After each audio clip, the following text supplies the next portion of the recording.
Livro do profeta Isaías, capítulo 65.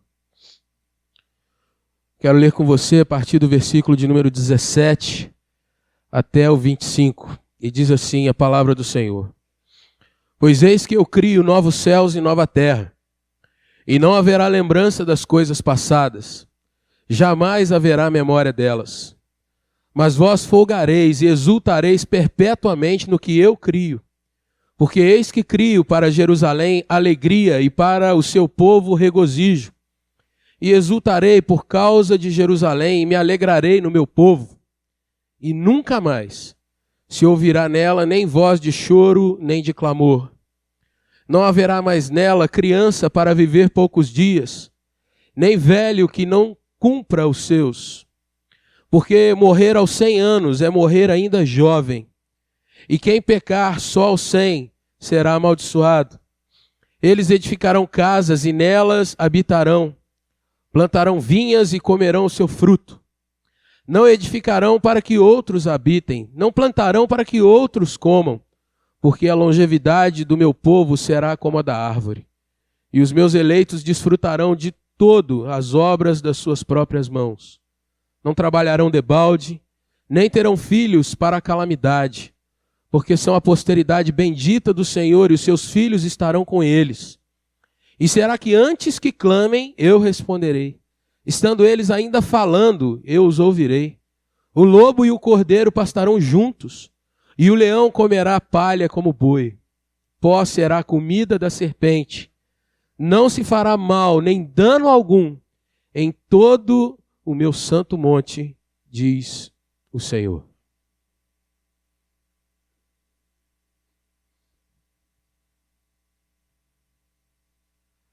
Esta foi uma semana muito difícil, muito dura.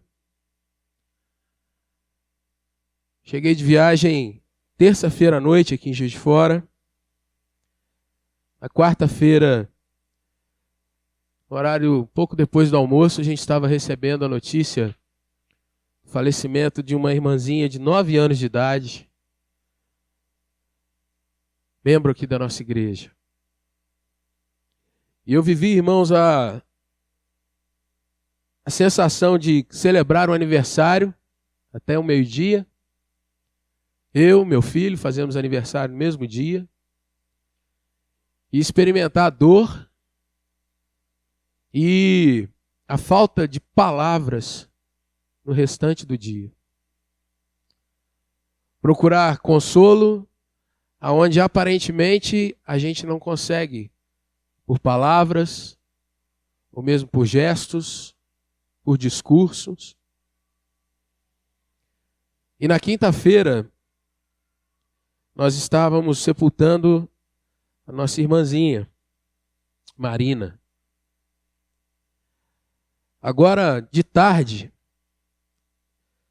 estava vendo numa rede social um pastor querido nosso, compartilhando na sua igreja, uma criança de 3 anos faleceu afogada. A foto dos pais e no meio da dor, no meio da incompreensão, da pergunta, aquele pastor diz assim: ainda assim nós agradecemos a Deus, porque nesses 3 aninhos nos permitiu conviver com alguém tão bom, tão carinhoso. No meio de tanta dor ainda havia espaço para ter uma palavra de gratidão. Essa noite, gostaria de trabalhar com você como nós, irmãos cristãos, respondemos, como nós agimos em situações que nos agridem tanto. Como nós respondemos diante de um mundo que às vezes num momento ou de tortura ou mesmo de incompreensão diz assim: aonde está Deus nessa hora? Como nós agimos, irmãos, quando o nosso coração faz essa pergunta também? Como eu e você reagimos, irmãos, diante de circunstâncias que nós não temos o domínio? Aonde não é possível a gente agir como a gente sempre age, Porque a gente encontra culpado para tudo. Mas e quando não há como pôr a culpa em ninguém? Não há como afirmar qualquer coisa a não ser entender que Deus deu a sua última palavra nesse sentido. E eu quero compartilhar, irmãos, nesse texto, que é uma resposta do próprio Deus a uma palavra do profeta Isaías. Como nós podemos olhar e enxergar a nossa vida, e não obstante nós continuarmos em dor muitas vezes, continuarmos em luta muitas vezes, continuar com o coração doendo num certo sentido, mas ainda assim nós podemos olhar para frente e falar: Deus está comigo.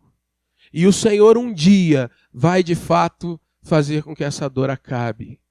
E essa situação então possa ter chegado ao fim. Esse texto, irmãos, ele está contido num período grande do texto do livro de Isaías. Isaías foi um homem que viveu numa época onde o povo de Deus, os crentes, a igreja, aqueles que iam para os seus cultos, clamavam, cantavam, ofertavam, colocavam animais para serem sacrificados diante do Senhor. Os crentes da época, eles se desviavam do Senhor.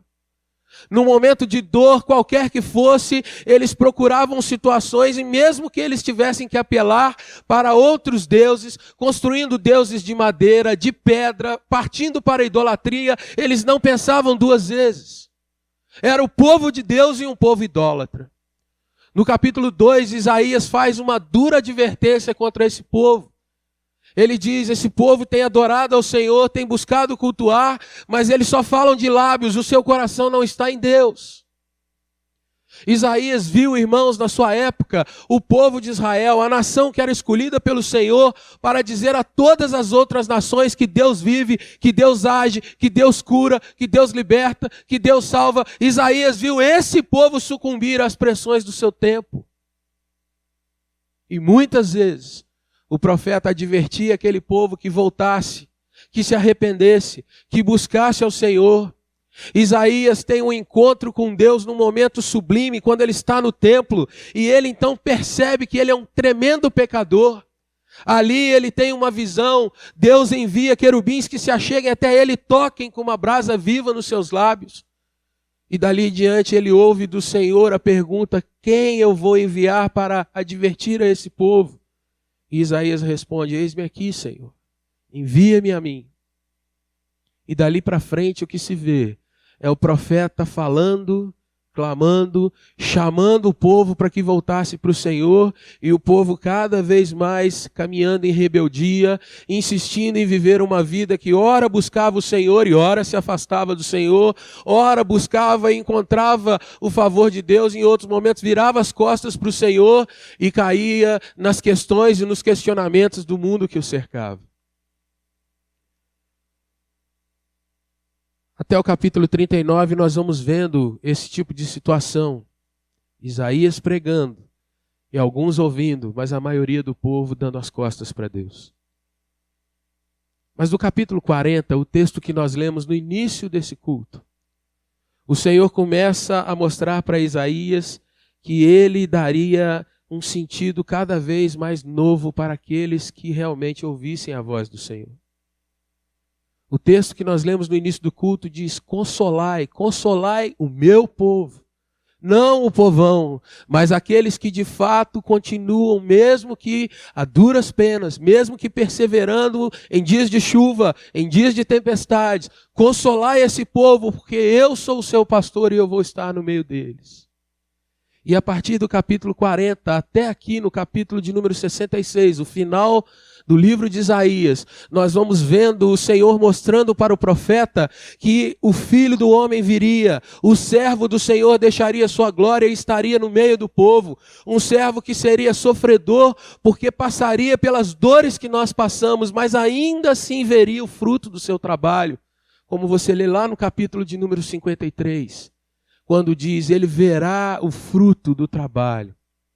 E em vários capítulos, Isaías mostra como Jesus vem, irmãos, para trazer de fato um resgate da fé, o resgate do acreditar, de antever que o Senhor tem grandes coisas preparadas para aqueles que se entregam e entregam sua vida a Ele. E o texto que nós estamos lendo, irmão, é uma das respostas que Deus dá a uma oração de Isaías. Daqui a pouco nós vamos falar que oração é essa. Mas eu gostaria de compartilhar com você que no meio de um sentimento de um profeta que muitas vezes pergunta: Senhor, aonde o Senhor está nessas horas? Aonde o Senhor está, Deus, quando eu sou acusado, quando as pessoas não ouvem a palavra que é tua? E Isaías muitas vezes, irmãos, vive o dilema de saber que ele está pregando sobre o Deus vivo, todo-poderoso, o Senhor do universo, mas ele vê um povo que parece que não liga para isso, não tem mais o ouvido aberto, as pessoas estão cauterizadas, distantes e cada vez mais preocupadas apenas com a sua própria vida, em vez de olhar para o plano eterno de Deus. Será que os dias de Isaías são muito diferentes dos nossos? Será que os dias que Isaías falava àquele povo, irmãos, são diferentes dos nossos dias? Aonde as pessoas questionam Deus quando veem uma tragédia acontecendo? Será que os dias de Isaías são diferentes dos nossos dias, aonde os cristãos, irmãos, às vezes estão mais preocupados em atacar outros cristãos do que olhar para o que Deus faz no meio da sua igreja? Será que os dias de Isaías, irmãos, são diferentes dos nossos? Quando nós vemos um povo evangélico que, ao invés de amar a sua nação e orar por ela, tem mais prazer, às vezes, em atacar, em fomentar o ódio, a fofoca, e o dissentimento, e acusar daqui e dali, ao invés de dizer: eu oro pela minha nação. Eu creio que os dias de Isaías não são diferentes dos nossos. E eu creio que os dias de Isaías, irmãos, eram os dias que poucos de fato tinha um coração sensível para a dor do outro, para os medos, para as angústias do outro. Os dias de Isaías são semelhantes aos nossos porque a gente pode ver que eram poucos que de fato continuavam buscando e sendo temente a Deus, ainda que a maioria das circunstâncias lhes empurrasse para desistir de estar na presença de Deus. Os nossos dias, irmãos, são semelhantes aos de Isaías, quando nós vemos que as pessoas desistem muito rápido. Elas olham algumas circunstâncias e já são tão contaminadas pelo pragmatismo dos nossos dias que nós queremos resultados de hoje para amanhã, de ontem para hoje, de uma forma muito abrupta. E quando a gente não vê aparentemente as coisas se abrindo, a gente diz: não é aqui, eu vou para lá. Eu não vou mais orar, Deus não está comigo. E a gente vai vendo esse discurso sendo repetido e asseverado. Nós vemos as pessoas, irmãos, mais preocupadas em dizer: talvez hoje não vai acontecer nada, eu vou ficar aqui em casa e descansar porque é mais importante, ao invés de estar na presença do Senhor e testemunhar para outros que vão estar vendo o meu testemunho. E gente que às vezes precisam de um apoio, de uma palavra, ou de ver o povo de Deus de fato testemunhando que Ele está presente. Duro esse discurso, meu irmão, é verdade. Pesado, é verdade. Mas o que é mais pesado quando a gente se vê diante de uma situação tão aguda quanto uma criança que nos deixa? Quanto ver um parente querido nosso se despedindo de nós. E muitas vezes as pessoas nos abraçam e dizem: é assim mesmo. Quando poderiam dizer: Deus vai consolar a tua alma e eu vou orar junto com você por isso, vou estar ao teu lado com isso. No texto que nós lemos, irmãos, Isaías nos dá 3 grandes respostas na busca que nós temos às vezes por encontrar Deus no meio de situações duras. A primeira delas é que Deus, enquanto nós estamos, às vezes, perdidos, cansados e sobrecarregados, o Senhor nos mostra que Ele está trabalhando e criando um futuro que é muito diferente do nosso presente. O texto no versículo 17, se você fechou sua Bíblia, eu peço que você abra e olhe para ela mais do que para o pregador. O texto diz assim: pois eu crio novos céus e nova terra, e não haverá lembrança das coisas passadas, jamais haverá memória delas. Meus irmãos, se eu e você não temos o entendimento de que a nossa vivência hoje é passageira, nós provavelmente seremos frustrados em muitas situações. Se eu e você não temos a compreensão de que tudo que nós vivemos nessa vida está apontando para algo maior que vem à frente, eu e você seremos os mais infelizes dos homens, como diz o apóstolo Paulo escrevendo aos Coríntios, na sua primeira carta, no capítulo de número 15. Se eu e você não entendemos, irmãos, que nessa vida o Senhor está nos tratando, nos curando, nos cuidando, nos limpando para o que vem à frente, provavelmente nós vamos viver uma vida de busca por algo que nos suporte, que nos ajude, que nos dê um pouquinho de alívio no meio do deserto. Nós estaremos competindo com as pessoas. Nós estaremos buscando o dinheiro para poder falar para o outro que nós também podemos. Nós estaremos lutando pela saúde para dizer para o outro que nós também estamos bem. Nós estaremos buscando um casamento ou um namoro, alguma coisa que simplesmente nos traga algum tipo de alívio. E nós estaremos olhando para essa sociedade que nos cerca e muitas vezes anuindo com aquilo que tem sido dito.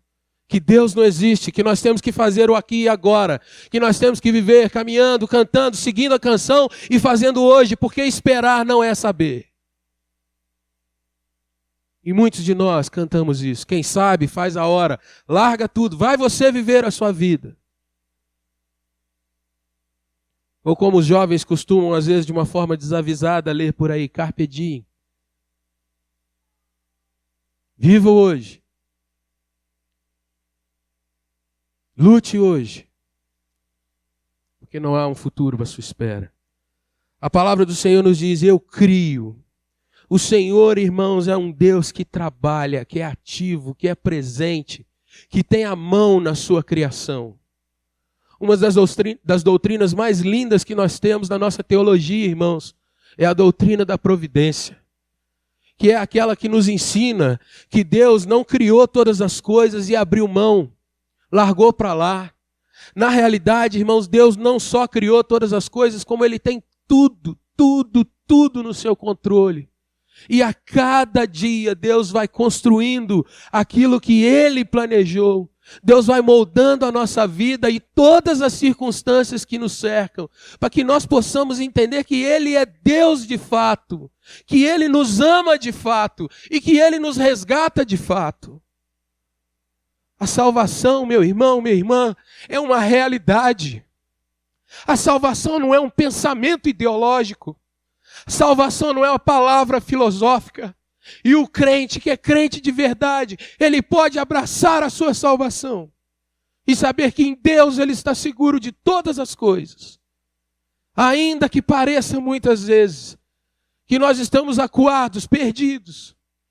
Mas quando nós conhecemos Jesus, de fato, irmãos, nós somos abraçados e cuidados por Ele.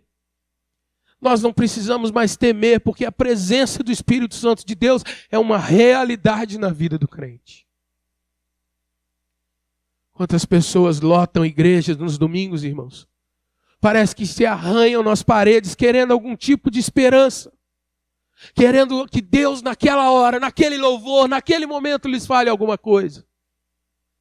Mas na realidade nós precisamos ter, irmãos, a cada dia, uma vida real de entrega, de oração, mesmo nos momentos mais comuns, mais simples. Temos, irmãos, a expectativa que Deus faz na hora que Ele quer, do jeito que Ele quer, aonde Ele quer. E que você pode ter uma experiência genuína com Deus lá dentro da tua casa, no teu quarto. Ou pode ter num culto cheio como esse de hoje. Mas saber que é Deus quem vai fazer isso e a sua vida precisa estar entregue na mão dele. O Senhor faz novas coisas, cria novas coisas.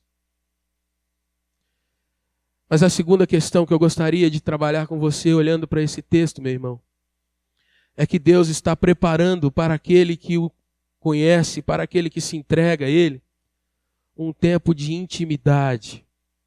E um tempo, meu irmão, em que não haverá mais nenhum tipo de situação que trará lágrimas aos nossos olhos. Quando você olha para o texto a partir do versículo 18, o Senhor começa a falar, vocês vão ser folgados. Vocês vão ter descanso, folga. Vocês vão ter de novo o prazer em ver as coisas de uma forma mais tranquila. Vocês vão exultar de forma perpétua naquilo que eu crio. E eu crio isso porque quero dar alegria para vocês. O versículo 19, irmãos, diz que Ele vai exultar, Ele vai se alegrar no meio do seu povo. Pense no encontro daquele com quem você sempre cantou, falou. E como nos diz o apóstolo Paulo, nós estaremos face a face com o Senhor. Irmãos, quando nós olhamos para a fé dos crentes de hoje em dia, pensa quantas vezes você ouviu alguma palavra falando que você vai estar frente a frente com Deus. Veja como é que as igrejas hoje em dia trabalham, irmãos, que você tem que ter no aqui e no agora. Você tem que ter hoje, a promessa é só para o hoje. E veja que as promessas são sempre que você vai estar livre da dor, porque você é cabeça e não cauda. Você vai ter sempre muito dinheiro, porque você é filho do rei. Você não vai ter mais problema para carregar, porque afinal você também é ungido. Mas pensa na realidade do nosso mundo. Quando você se depara com algo que te machuca de fato, e você contrasta com uma mensagem que você ouve dia e noite. Bota um copo com água aí, que você bebendo a água, tudo vai se resolver. E chegamos ao absurdo de um chamado pastor dizer, se não tiver água, põe pinga, põe vodka, põe qualquer coisa.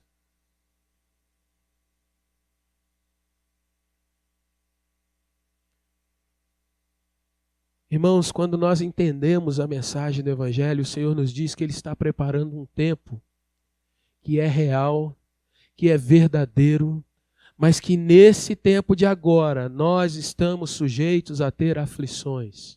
Palavras do Senhor Jesus. Nesse tempo de agora, nós adoecemos.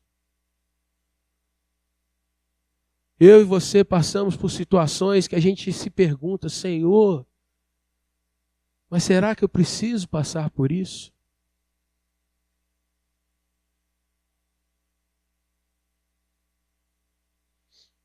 Interessante que o sinal da idade, irmãos, vai aparecendo para todos nós.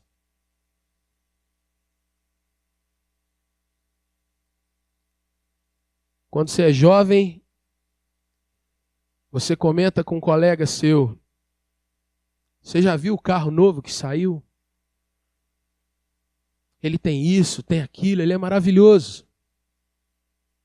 E quando você é um pouco mais experiente, você comenta com um amigo, compramos uma casa nova, olha como ela é bacana. São fases da vida.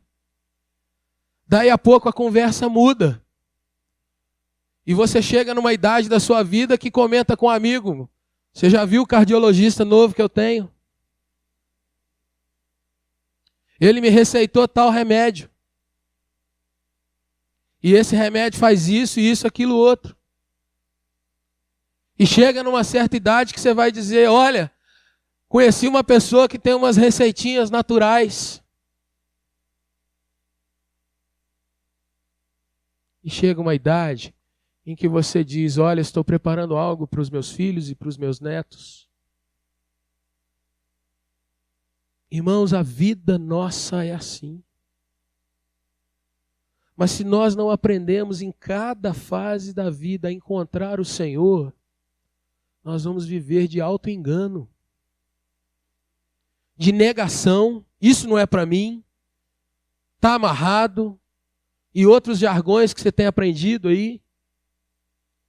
Ou nós vamos viver de frustração, porque eu queria tanto aquilo, mas ainda não veio. Mas, irmãos, quando nós aprendemos quem é o nosso Deus e aprendemos a entregar nossa vida a Ele, ainda que eu fale do carro e não tendo carro, o Senhor é tudo para mim. E mesmo que eu ande de Uber, de ônibus ou a pé, Deus vai estar comigo em cada caminhada. ainda que eu tenha casa própria ou vida de aluguel, ou eu tenha que lutar, cada dia o Senhor está comigo, estendendo a sua mão e me ajudando. E ainda que eu encontre o belo do cardiologista com todas as suas receitas, ainda assim o Senhor estará passando comigo aquilo tudo. Porque Ele é o meu Deus e Ele jamais me abandona. Mas, irmãos, se nós não temos essa convicção, nós começamos a questionar a Deus porque nós não ganhamos o tênis, ou o carro, ou a casa, ou não temos a saúde, e não temos e queremos sempre ter. Enquanto o Senhor quer que nós sejamos.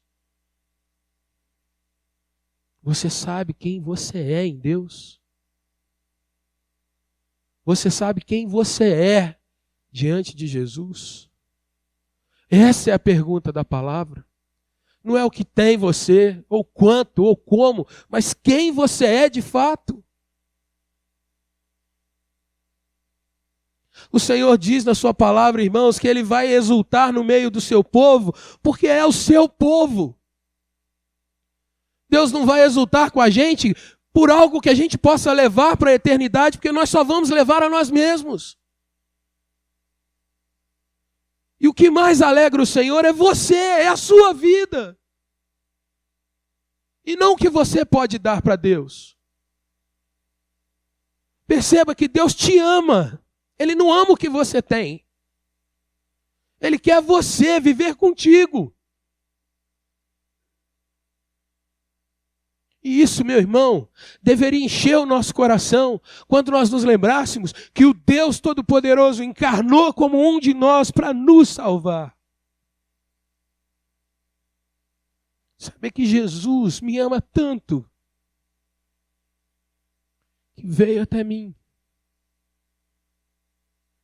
Jesus não olhou para a minha cor, para a minha altura, para o meu semblante. Jesus viu aquele que Ele queria salvar. E foi assim com você.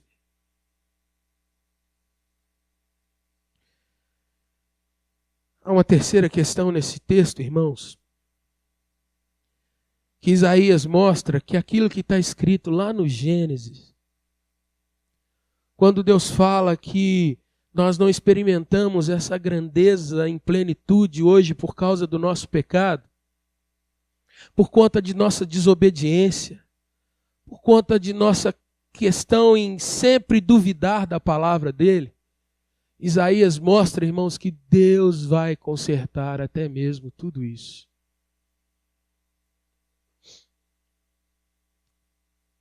Ele vai dizer assim: não trabalharão debalde, ou seja, você não vai mais trabalhar como um sofrimento, como ele disse lá atrás a Adão.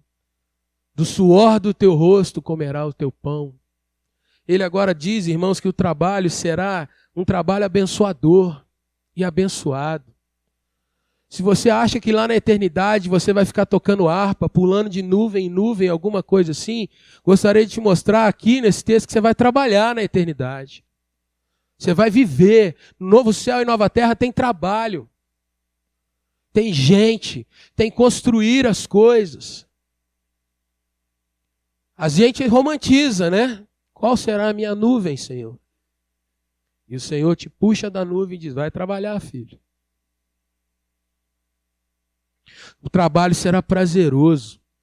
Mas olha só, meu irmão, o que continua o versículo 23. Nós não teremos mais filhos para a calamidade.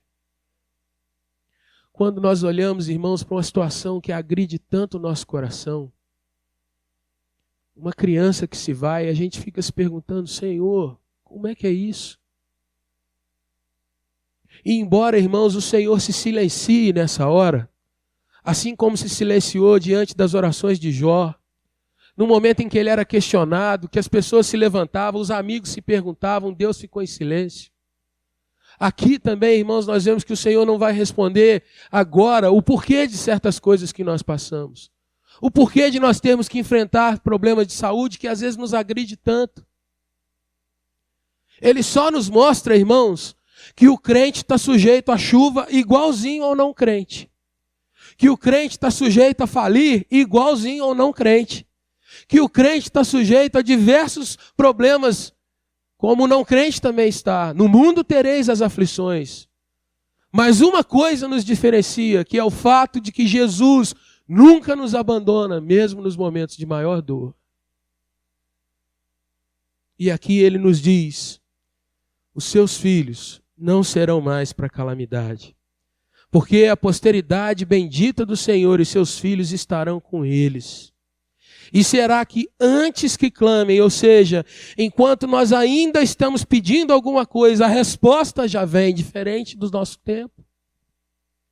Será, meu irmão, que enquanto a gente ainda está falando, Deus já nos ouviu? E ele diz, irmãos, que essa era que vem é uma era de não apenas paz, mas uma paz que de fato excede todo o entendimento, como Jesus nos disse. Como admitir, irmãos, dois adversários naturais andando juntos? O lobo e o cordeiro. O predador e o indefeso. Mas o texto diz que eles andarão juntos. Como admitir, irmãos, o maior devorador, o maior predador, que é o leão, comendo palha como boi? Irmãos, Isaías ainda diz: aquilo que eu disse lá atrás será a realidade, a serpente comendo o pó, sendo esmagada, tendo que rastejar eternamente, admitindo sua derrota. E o final do texto diz: não se fará mal nem dano algum em todo o meu santo monte, diz o Senhor. Irmãos, quando nós olhamos para esse nosso tempo, olhamos para a violência que está presente nos nossos dias, nos perguntando até onde vai a maldade do ser humano, a gente pode responder que essa maldade não terá limite se o Senhor não colocar limite. Não haverá como parar, porque se Deus não intervir, nós de fato vamos a cada dia retroalimentando a maldade dos nossos corações. Como que nós experimentamos isso aqui nas nossas vidas, irmãos? A fé de que essa palavra do Senhor é para a minha vida e para a sua vida. Gostaria de convidar você a voltar uma página atrás, no capítulo 63. Tudo aquilo que você ouviu agora há pouco é uma resposta à última oração que Isaías faz. Capítulo 63, a partir do versículo 7, no meio de várias promessas e advertências de julgamento que Deus dá ao profeta, Isaías então começa a dizer a última das suas orações. E a partir do versículo 7, irmãos, ele começa a declarar que ele vai realmente se alegrar e andar em obediência diante do Senhor. Ele vai reconhecer que Deus vai lidar com aqueles que são maus e vai cuidar daqueles que são dele. E eu queria chamar a sua atenção para o meio dessa oração, quando ele começa a dizer no versículo 1 do capítulo 64, ele diz assim, no meio da sua oração: ó, se fendesses os céus e descesses, se os montes tremessem na tua presença, como quando o fogo inflama os gravetos, como quando faz ferver as águas para fazeres notório o teu nome aos teus adversários, de sorte que as nações tremessem na tua presença. Irmãos, nesses versículos Isaías está dizendo: Senhor, como seria bom se nós pudéssemos ver o Senhor fisicamente agindo contra o mal e mostrando a toda essa terra que o Senhor está presente e agindo. O desejo do coração de Isaías, irmãos, era que Deus realmente se levantasse e erguesse a sua bandeira de soberania e dissesse: olha, eu estou presente. Mas o que o profeta ouve é o silêncio do Senhor dizendo: eu não ajo dessa maneira. Não agora. Eu não estou agora, Isaías, para fazer tudo aquilo que você deseja. Quantas vezes, irmãos, eu e você não queremos que Deus haja na hora, revertendo o nosso quadro, mudando aquela situação, ressuscitando aquela que se foi. Mas o Senhor nos diz, agora não. E Isaías continua orando. No versículo 3, ele diz, quando fizestes coisas terríveis que não esperávamos, desceste e os montes tremeram à tua presença. Porque desde a antiguidade não se ouviu, nem com o ouvido se percebeu, nem com os olhos se viu, Deus além de ti que trabalha para aquele que nele espera. Mas o trecho da oração, irmãos, que Isaías faz, que vai trazer aquela resposta lá da frente, está aí no versículo de número 8 do capítulo de número 64. O profeta agora não está mais clamando ao Senhor que Deus faça algo tremendo.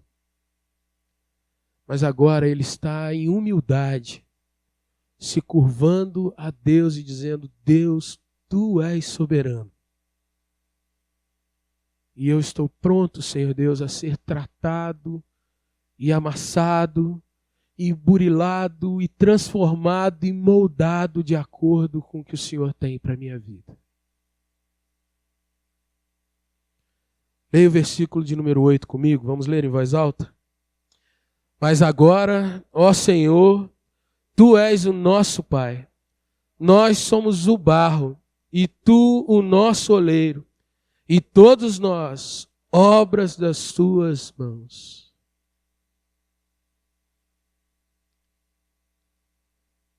Você já viu algum pregador da televisão fazer uma oração como essa?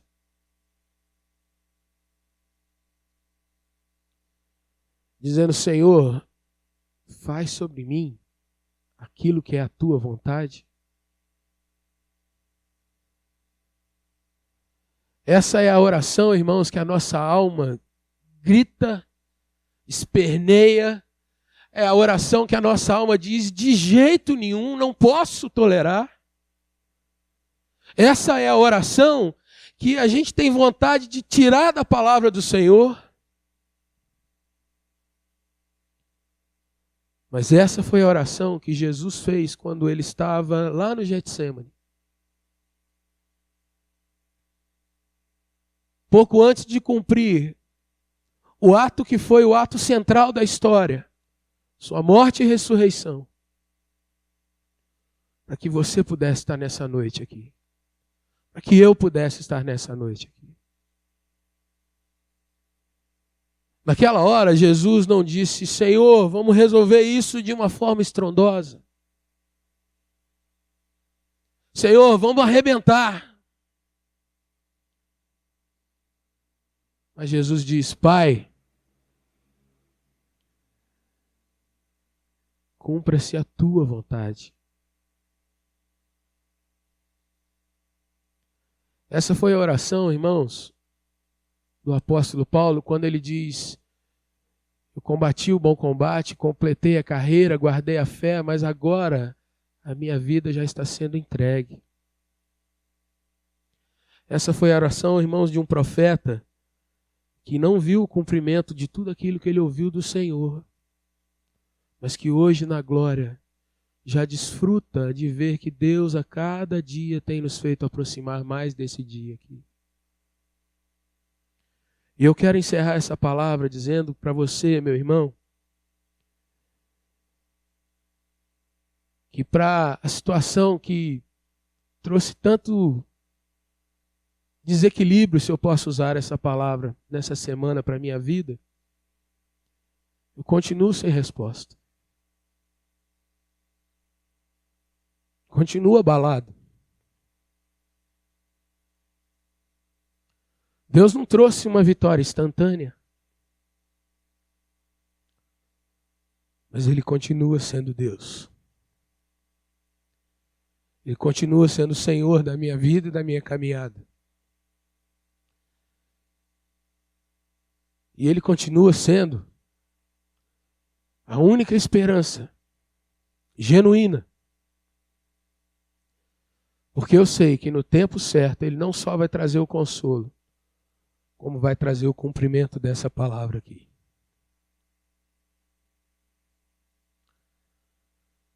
Andar com Deus, irmãos, não é a gente viver dia após dia apenas dizendo que a gente tem o tempo todo grandes vitórias. Andar com Deus significa que em alguns momentos nós vamos passar em silêncio. Não um silêncio de derrota, mas o silêncio de dizer, no tempo certo a resposta virá. E eu queria concluir dizendo para você que tem passado por lutas que muitas vezes têm tirado a tua paz. Não desista. Não se entregue. Não jogue fora a oportunidade de ser cuidado por Deus. Não faça, meu irmão, minha irmã, de um tempo de lutas, um tempo apenas de você virar as costas e dizer, vou procurar em outro lugar.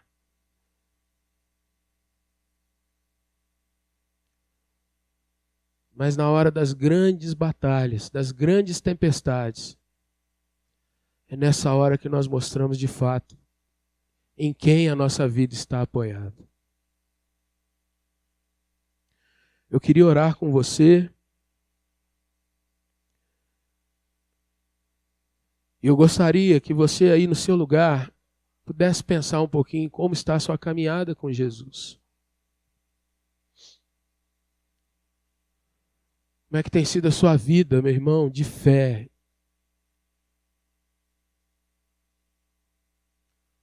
Como é que está a sua vida de experiências com o Senhor? Se você é alguém que tem buscado apenas evidências que você pode tocar e abraçar e ter, com certeza as coisas andam meio complicadas.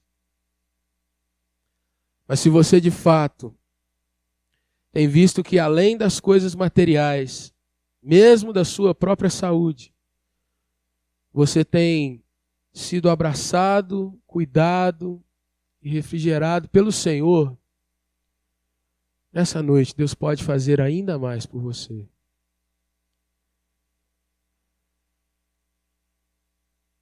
Isaías obteve a resposta da sua oração. Nós também obtemos as nossas. Busque mais o Senhor. Consagre sua vida ao Senhor. Seja fortalecido em Deus.